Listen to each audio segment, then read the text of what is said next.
Alright. Hey, anime fans. This is Animaniatrix. I'm Alpha Treyu, here with. Oasis Gym. Alright. So, we just got finished watching High School DxD, Season 2. Season 2 of High School DxD. So, not. I personally kind of fuzzy on Season 1, so this is going to be mostly Season 2 topic heavy. Right? So, let's get into it. Oasis, what were your thoughts on High School DxD? Because I know everybody wants to know from a female's perspective. From a female's perspective, is this it? All I remember really, I can't really remember too much about the story, because it's like all over the place. But I do remember a high school kid named Issei, him dying by a succubus and becoming a devil, joining a cult, or joining Rias and her group, and them going out and fighting. What they fight? Different gods, different enemies.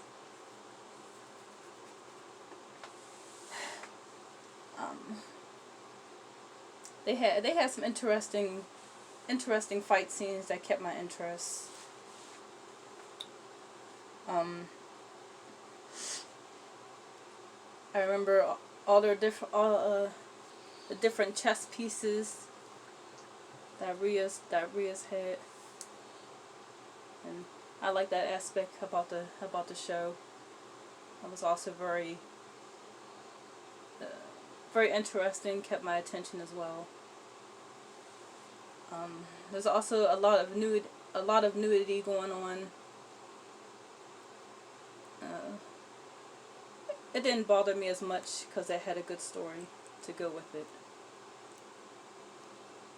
And I wish I kind of remember the story better, but that's all I can remember about it.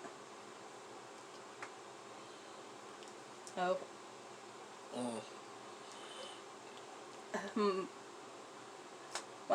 When I first got into anime, when I first got into nudity anime, it was hard to pay attention to what's going on throughout the story.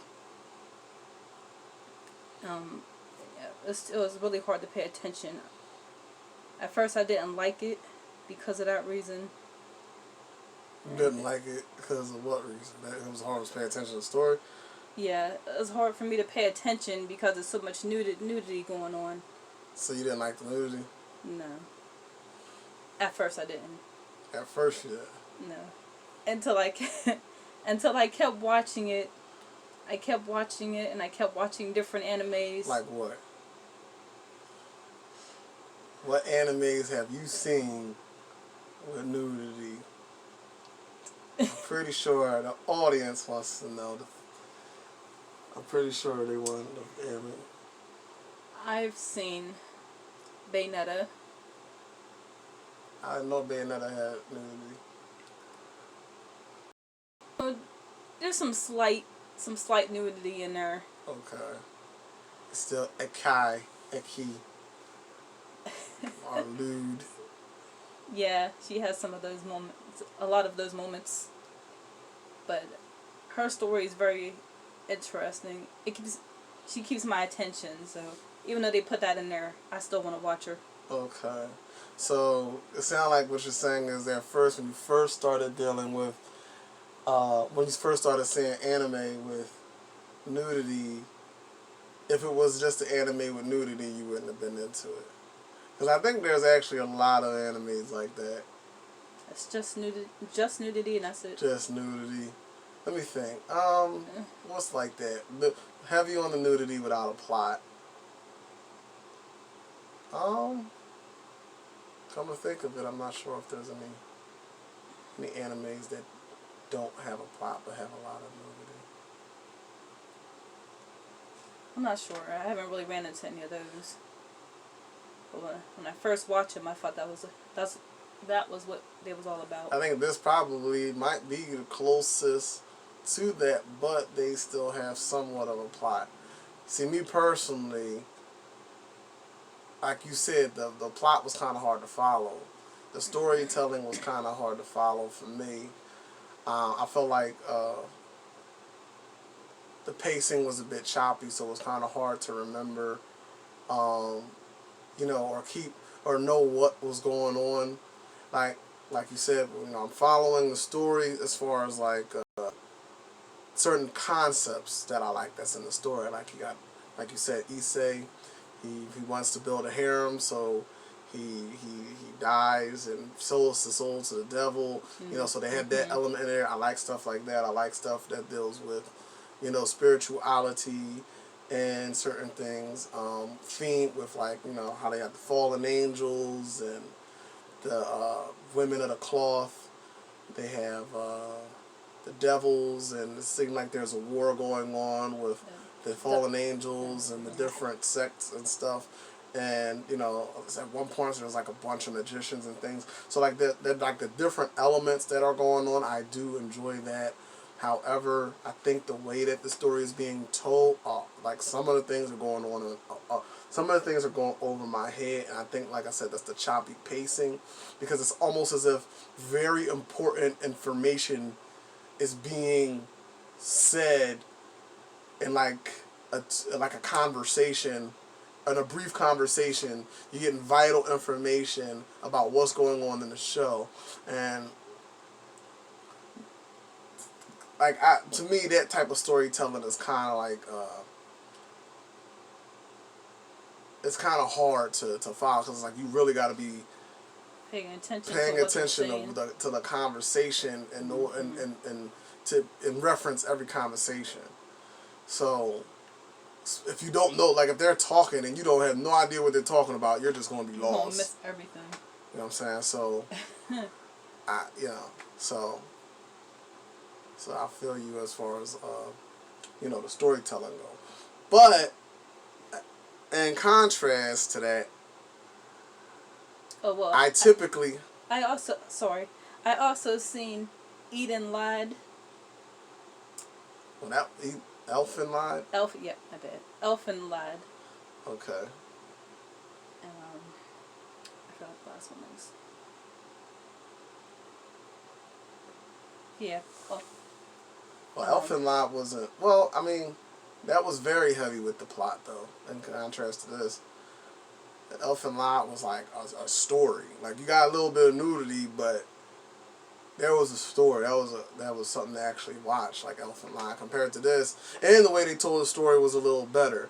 And I'm glad you brought up Elfin Lad in contrast to this. That's actually great comparison, because this story is like the way, like, I don't know if it's the pacing, I don't know if it's because it's choppy or just going too fast for me or what it is, but in contrast to Elfin Lad, like, you really get into that story.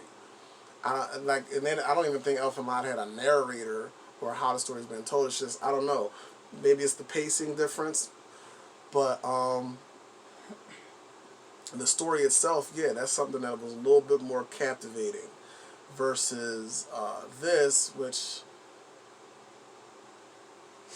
the story itself is almost as like you're not really hearing, like, let's just be honest, a lot of guys, I refuse to believe a lot of guys are showing up to High School DxD for the plot. A lot of these guys must be showing up for Rias's breasts. All the nudity. Like, it has to be Rias's breasts. Why are you like? What if you ask anybody what was your takeaway from High School DxD? The first thing they're going to think about is Rias, and the first thing they're going to think about is Rias's wreck.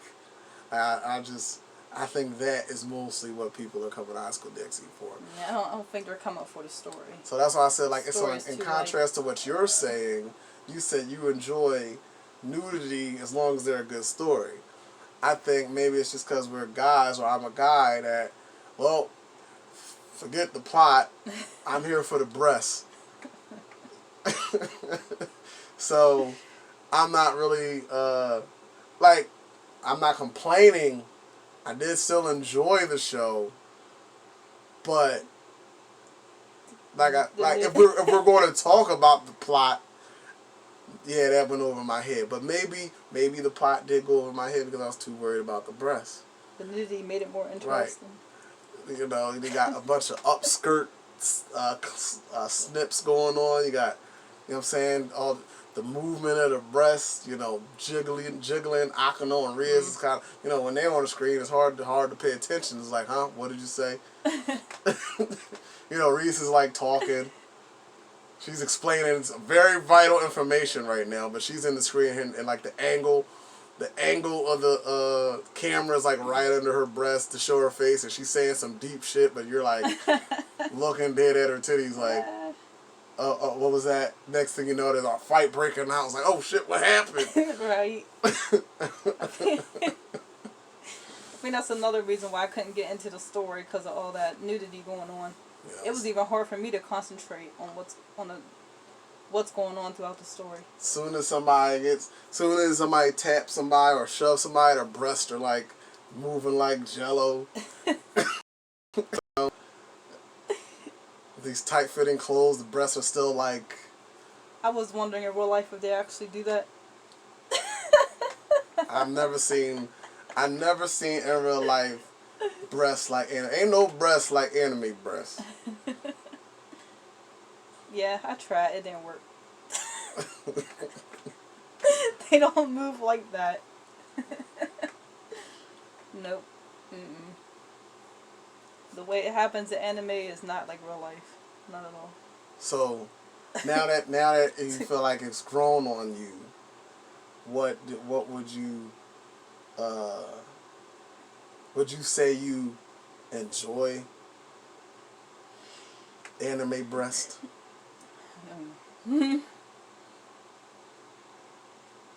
Well, now that I have seen more anime, yeah, it doesn't bother me now. Oh, it doesn't bother you. It doesn't bother you, but that's I didn't ask you if it bothered you. I said, do you enjoy it, or is it like one of those things where you can take it and leave it? Like, there's a whole genre of this stuff. There's like ECHII or ECCHI. I don't know how to spell it or how to pronounce it. Ikai. It's basically lewd anime, and with this genre of anime, you basically get a lot of upskirt and breast shots. You know, like there's another show, Super Hex Arrows. Oh yeah, I was thinking about that show too. Another show would be like the Sock Show. Like there's a lot of shows like I did the review just 2 videos ago, Interspecies Reviewers. So would you say that, you know, from a female's perspective, because you know I think a lot of these shows are targeted to guys. Would you say from a female perspective that you would enjoy watching this category of shows? Or would you say it has to be more like Elf and Lied, where it's just like there's only nudity where it's necessary? Like if the chick gets raped, or if the chick takes her clothes off in a scene, you just see her naked for that. And like, so basically necessary nudity versus nudity that's just like in your face just for no reason. I think Monster Musume was another show that was like that. Like, you know, it just had like breasts and stuff. So would you say you enjoy it, or? Well, yeah, I do now, since I done got used to it, because they put it dang near in a lot of animes that I've seen. So, yes, I do enjoy watching it now. Okay, so you would say like girls shouldn't have to avoid that genre like the plague. Oh no. Mm-mm. You know, I saw a post recently online. I think it's worth watching. Yeah, I saw a post recently online somewhere where it was like somebody shared a girl wrote a status on social media saying that men shouldn't be allowed to draw, basically because when they draw anime, they always drawing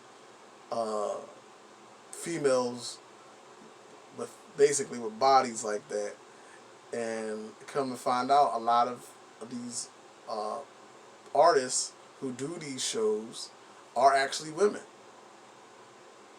Imagine Yeah. that.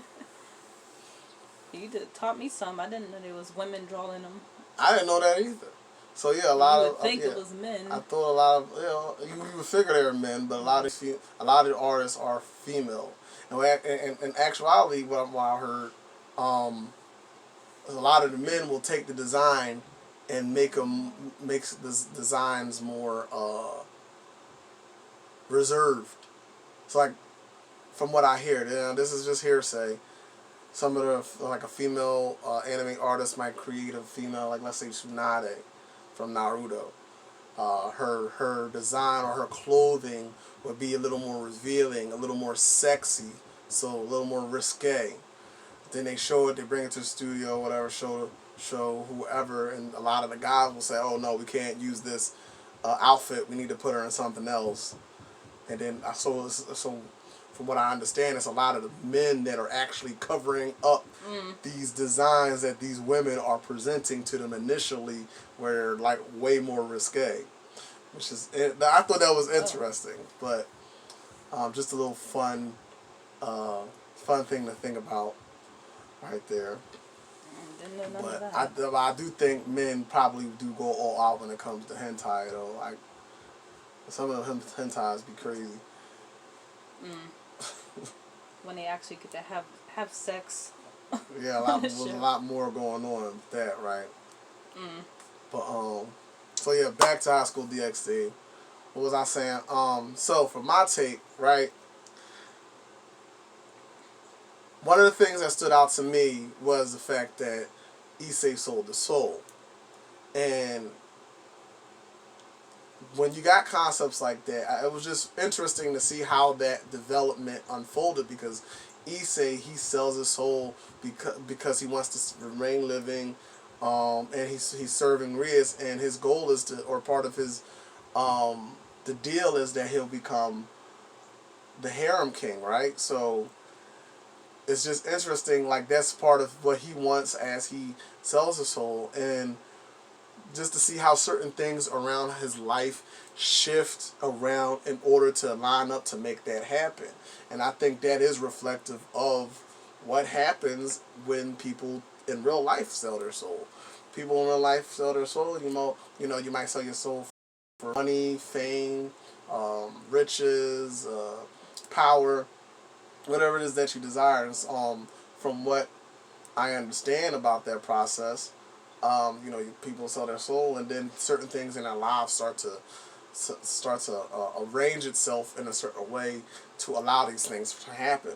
So like before Issei sells his soul, he's like an incel who's like he's like a pervy incel who can't get none, right? And he's like outside of the women's dorm locker room with his other lame homies, and they're peeking into the these holes, trying to see, just trying to get little sneak peeks at girls and stuff. So like he goes from doing that to selling a soul. Now he's like surrounded by beautiful women, right? So, and as I said, things start to line itself up. Like for me, I feel like I kind of see like there is a shift in his life, like especially with his parents, because if you remember the scene where Rias came and met his parents for the first time, and that, I think that was when she tried to sway them to allow Azia to live with him. No parent is going to just be like, oh, okay, my teenage boy is going to just be living with this girl now. Yeah. But certain parents won't be things, with that. right? Certain things when you start. Parent would have said no in a minute. I think that was just like a little subliminals to be put in there to say, like, you sell your soul. Certain things that wouldn't normally happen start to happen, and now he sold the soul to Rias, and his like everything around him is going to fall in line as to what he like. Those favorable situations like that. So now his parents are like with Riz, they're in love with Ozzy, they're allowing him to stay. Now they're talking about redesigning the house in order to get all the female devils up in there. So I just wanted to touch on that because I thought that was interesting to see that they actually put something like that in the show, right? I don't think a lot of people would catch that type of thing, but yeah, that definitely, I think that was a result of his deal with Riz. Another thing I noticed, remember we were watching it, his homies, right? It's like he couldn't now at where he is in the show right now. He couldn't be farther away from his homies that he was in school with, because originally his homies was like that's all he knew. Like, or from what I understand, it was him and his two homies. They in school. They were just the lames. They're just sitting at the lame table. You know, they're just talking about how they're talking about hentai and porn and stuff. Like, you know, going to each other's houses, watching porn or whatever. Now, like now that Issei is soul to soul, he's like surrounded by all these devils now. He's in a whole new world, and he like left his homies behind. My first thought to that was like, yo, what kind of friend are you?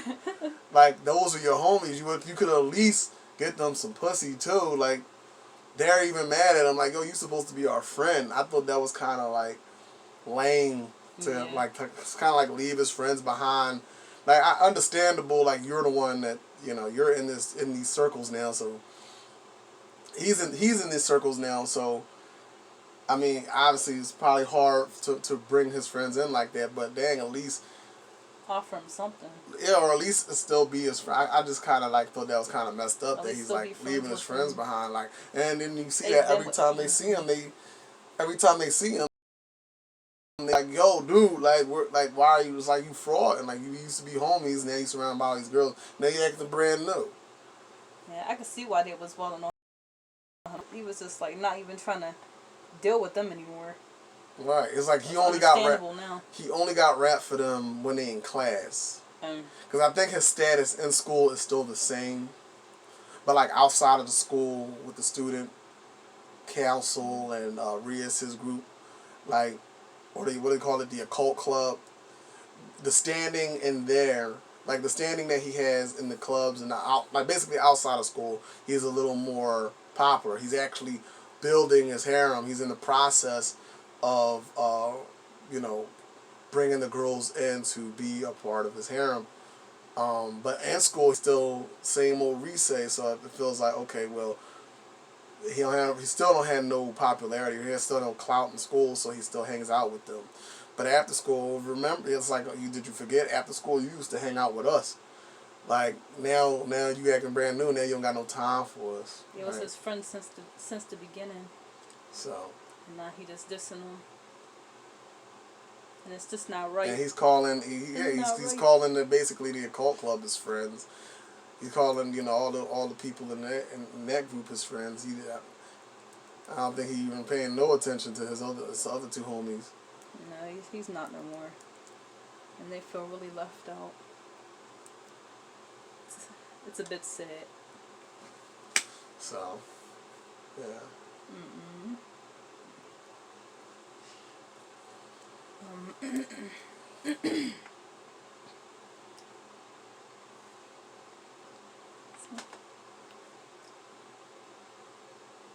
Well, besides that,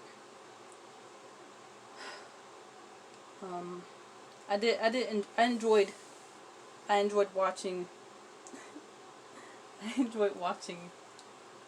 this anime. Even with the nudity going on, I was able to sit through it, and I enjoyed it. Another part that I wanted to mention is like, I think this was more heavier in season 1, right? The show seemed like it kind of changed. So like at the beginning, it's like he's like running errands for Rias to try to get contracts with people to get other people to sell their souls. That's season 1. I think that was more season 1 heavy. Like, they did that a little more in season 1. Season 2 seemed like it kind of flipped a little bit. They did a little more dealing with like the war with the angels and all that stuff. But in season 1, and see, the only reason I bring it up because in season 1, I thought that's how the show was going to be, right? He sells his soul. He's going to be running errands for Rias to try to get contracts, to try to get other people to sell their soul. One guy he goes to, he's like, one guy, I forget what was he like. He was like a cross dresser, and he just wanted to hang out with Issei or something. I remember that guy. So like he's going to different people's houses, to basically get their contracts for him, right? So what I predicted at that point, that like he's going to basically learn how to be a devil, and basically build his harem off of that. Like the higher he gets, or the more contracts he gets, the more girls that he gets. I didn't expect that they would try to like the girls that are a part of the occult club or under Rias would be the girl. It seemed like that's the direction they're going. Like Ria, Issei's supposed to be her pawn, right? Like Rias, the occult club. She's the king of the occult club, or the head of the occult club, and everybody in the club has their certain positions, like a chess piece, like you mentioned. And I think Issei is the pawn who could basically turn into any piece. But what I expected, I didn't expect for the harem that he builds to be the actual girl or members of the occult club. So now, basically after season 2, from what my takeaway is, all these girls that are in the club, like Akino, Kanako, and Rias herself, these are the girls that are going to be that are going to be his harem or make up his harem. What I predicted in season 1 was it was just going to be like he goes on these errands to go get contracts to get people to sell their souls for Rias, and the more contracts he gets, the stronger of a devil he will become. And well, it made more sense if it did go that way. That's what I predicted. The stronger of a devil he become, and even some of those calls he might meet women.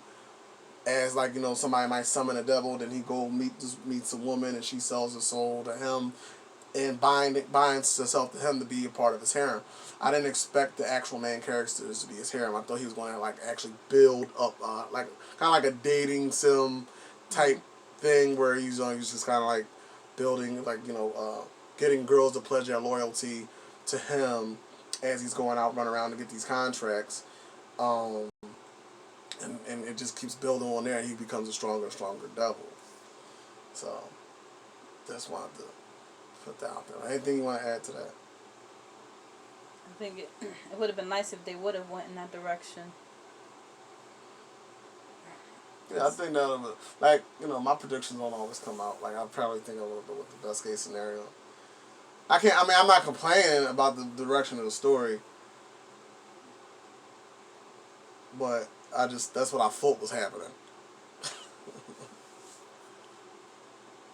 Yeah, would have been nice to happen that way. Yeah, like instead of the way they did it. All this like mecha and the sacred gears, and he's turning into a machine dragon, and like all this stuff was kind of like, all right, I didn't see any of this stuff coming. I thought it was just gonna be like him running errands, being a devil, trying to build a harem up, and like there might be some conflict or antagonists and stuff, but I still thought it was going to be around like the whole him building his reputation as a devil. And that way, I think if they would have did it like that, the story would have been more about him than about Rias. I think Rias overtook the story because it seemed like it was more about her and her chess pieces, and him already within her pieces. Right. He's not necessarily like the show does. Like the show revolves around him, but it doesn't really revolve around him. It revolves around the ambitions of the Grimmery House. It doesn't really revolve around him as like his life as a devil. Yeah, that's what I was trying to say. Yeah, I agree. Well, peace, eh? So especially now, they talking about all them girls moving in with him, right? Because at first was Aja moved in with him, then Rias moves in with him. Now what Rias' brother says. Oh, tells the Azadels to tell all the girls to live with him. Now it's like turning into like the show Monster Musume. Now he's living with all these girls. So I'm kind of excited for season 3. We finally go into that to see like exactly what life living with these girls is going to be. for Issei. Which brings me to another point. He's been sleeping with Rias and Agia almost every night, and he's still a virgin. What is that about? What is that about? I honestly don't know. It don't make no sense to me. It doesn't. It kind of make me mad. Because they're begging for him to... Throwing ourselves at him. Mm-hmm. Throwing ourselves And he's at just him. like, nah, I'll just stay a virgin. He's too old. He's so old. He's just so overloaded with the thought of getting some that it never happens. Like, how does that happen? You know? No. And so I could... It's odd to me. And so I could, and I feel like stuff like this, when animes do this, like where they take the character like Issei, the protagonist like Issei, who's supposed to be, interested in women, or any show where there's a character like, let's say, One Piece with Sanji, or, certain characters who just try to get women, but they never are successful at getting the woman. It shows like the maturity level of the show. And so I feel like some people really can't get into anime because it's kind of like that aspect of anime takes away from the enjoyment aspect of it. Because a more mature anime, he would be actually having sex with Agia and Rias in the show, right? If it was a more mature one versus... Like the anime Peter Grill. Like Peter Grill. It's a great example. Peter Grill. I'm glad you brought up Peter Grill. Because I was going to bring up... when I was doing my interspecies review, my commentary video, I noticed that that there's a big difference between something like High School DxD to interspecies reviewers, because one of the biggest elements to that is the fact that we have a character that can't... he's never fulfilling the sex aspect, right? He's almost like the perfect pawn. They could rule his sexuality because he's never really going to actually touch a breast, touch a titty. Like that scene where Rias gave him 5 seconds to touch her breast, and he never was able to touch her breast because he's like overthinking it. So on the one hand, I can understand, because if it was anybody else, right? If it was like, say, Peter Grill. If Peter Grill was... been all over it. Right. If Peter Grill from Peter Grill's, that show, was in Issei's position, he would be knocking off Akano. Like, he would be on it. And I think that separates a show like High School DxD from Interspecies Reviewer, where you got a character like Issei who's like... It's almost like he's doomed to be a virgin, versus, Interspecies Reviewer, where they're actually out getting some. You know what I'm saying? They're actually doing this. And that just shows like the maturity gap between both shows. Even though High School's DxD is clearly supposed to be targeted towards adults, I think a lot of a lot of mature content, or people that are going to ingest mature content, will be more into... Now this is just a thought, be more into the actual, like the Peter Grill, like him actually dealing with the female, rather than always acting like scared, like afraid. Nosebleed. He's just overloaded. Like that just... I feel like that just takes away from the show. Like he's like it makes it seem now. You know what I'm saying? Like, I guess that's what I'm trying to say. Like, a show like Peter Grill seems more like an adult show, like High School DxD, where he's like, they're showing titties and ass and upskirts everywhere, panties everywhere, but he's not really dealing with the girls. So it's like, okay, now like you feel like you're watching more of a cartoon. Peter Grill, to me, it doesn't feel like a cartoon. Interspecies Reviewer doesn't feel like a cartoon. High School DxD feels like a cartoon, and I don't mean cartoon as in like American cartoon. I mean like just like what anime is supposed, like animation is, like as far as like being targeted typically to youth rather than adults.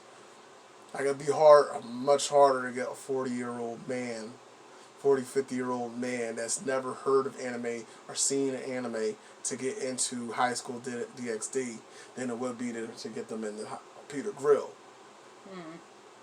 Yeah, I think they'll be more into Peter Grill. They'll be more into Peter Grill because it's just he's doing too much. You know, so that's my problem with Issei. You know, he's just too. Like, don't get me wrong. Some of the scenes are hilarious, where he's like the